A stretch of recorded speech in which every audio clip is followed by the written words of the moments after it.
កញ្ចប់ចំនួនរបស់សហគ្រិនខ្មែរគឺវាមានសារៈសំខាន់ណាស់សម្រាប់អាជីវកម្មយើងវាធ្វើឲ្យអាជីវកម្មយើងផ្លាស់ប្ដូរលឿនណាលើសពីការរំពឹងទុក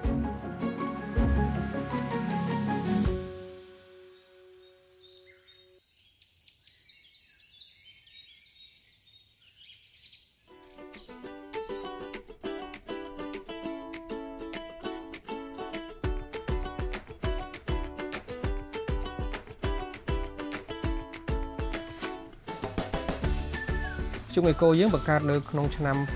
2019មូលហេតុដែលយើងបង្កើតវានេះដោយសារពេលហ្នឹងយើង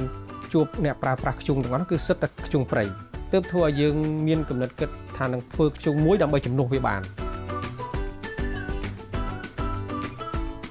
ខ្ជុងអេកូយើងមាន5ប្រភេទទី1គឺយើងផលិតអំពីត្រឡោកដូងសុទ្ធហើយចំហេះវាគឺមានរហូតពី6ម៉ោងឡើងខ្ជុងលេខ2គឺយើងផលិតអំពីត្រឡោកដូងដូចគ្នាប៉ុន្តែយើងលាយជាមួយនឹងកាកសំណល់ខ្ជុងទូទៅមានចំហេះម៉ោងចាប់ពី5ម៉ោងឡើងខ្ជុងលេខ3គឺយើងផលិតអំពីអាចរណាវាមានចំហេះឆេះចាប់ពី4ម៉ោងឡើងខ្ជុងលេខ4គឺយើងផលិតអំពីខ្ជុងដុំដែលវាមានចំហេះចាប់ពី3ម៉ោងឡើង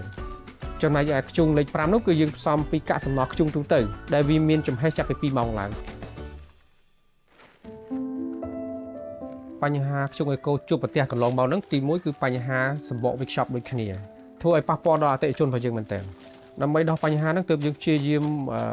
រោគវិធីសាស្ត្រធ្វើយ៉ាងណាកុំឲ្យគេបន្លំយើងបានក្រោយមកទើបយើងនឹកឃើញថាអូមានតែបង្កើតសម្បកវិខ្ចប់មួយទេមាន logo មានឈ្មោះអីច្បាស់លាស់ទៅគេបន្លំយើងលែងបានហើយកាលនេះខ្ញុំបើក Facebook ទៅឃើញសហគ្រិនខ្មែរគេដាក់កញ្ចប់ជំនួយគេផ្ដល់ភាពច្រើនទៅលើការផ្លាស់ប្ដូរអាជីវកម្មពេលដែលខ្ញុំទទួលបានកញ្ចប់ជំនួយរបស់សហគ្រិនខ្មែរគេយើងសប្បាយចិត្តមែនទែនបើយើងគិតថាអញ្ចឹងក្តីសម័យយើងកាត់ពិតណាតបពីយើងបានកញ្ចប់ចំនួនមកទើបយើងយកមកបោះសម្បកវិខ្ចប់ហ្នឹងហើយមានបេមានកេះហើយនឹងយើងកែតម្រូវគ្រឿងចក្រយើងឲ្យល្អជាងមុនយើងសម្បូរភ្ញៀវជាងមុនភ្ញៀវដែលយើងដាក់ទៅឲ្យហើយគឺលែងបដិសេធដូចមុនហើយគាត់លែងស្រែកថាតិចពួកបន្លំអីពេលដែលយើងយកសម្បកវិខ្ចប់បេដែលមានខ្ចប់ត្រឹមត្រូវទៅឲ្យគាត់សប្បាយចិត្តជំនួសយើងទេគាត់ថាអញ្ចឹងអាចបានគេបន្លំលែងបានកាលពីមុនយើងអត់ទាន់រងផលប៉ះពាល់ណាមួយខែយើងលក់បានជាង80តោនក្រោយមកមានផលប៉ះពាល់មានគេបន្លំយើងធ្លាក់នៅសល់ត្រឹម20តោនទេអញ្ចឹងធ្វើឲ្យយើងពិបាកទទួលយកមែនទែនវាធ្លាក់កំហុកហ្មងណាដោយសារពេលហ្នឹងគេចូលទៅបន្លំយើងទាំងអស់តោះពីយើងដូរសម្បកវិខ្ចប់មកហើយយើងរៀងកើនឡើងជាងមុនបានចន្លោះ60តោនមកវិញឥឡូវអញ្ចឹងទីទៀតយើងអាចនឹងឡើងទៅទៀតហើយអ្វីដែលពិសេសនោះយើងមានឱកាសចូលទីផ្សារបានច្រើនជាងនេះទៀត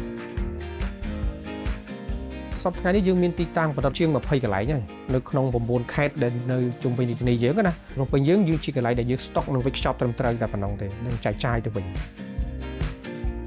ចក្ខុវិស័យខ្ជុងអេកូរបស់យើងគឺយើងធ្វើយ៉ាងណារក្សាគុណភាពឲ្យបាន